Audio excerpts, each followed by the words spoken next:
ಬೆಳಕಿ ಕಡಲ ನೀರು ಆವಿಯಾಯಿತು, ಆವಿಯಾಗಿ ನೆಲದ ಕಡೆಗೆ ಬೀಸಿ ಬಂದಿತು.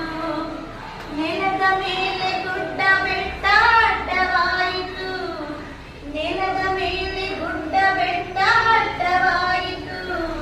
ತಡೆದು ನಿಂತ ಮೋಡವೆಲ್ಲ ಮೇಲಕ್ಕೇರಿತು, ಗಳಿಗೆಯೊಳಗೆ ಬಾನು ತುಂಬ ಮೋಡ ಕವಿಯಿತು, ಗಳಿಗೆಯೊಳಗೆ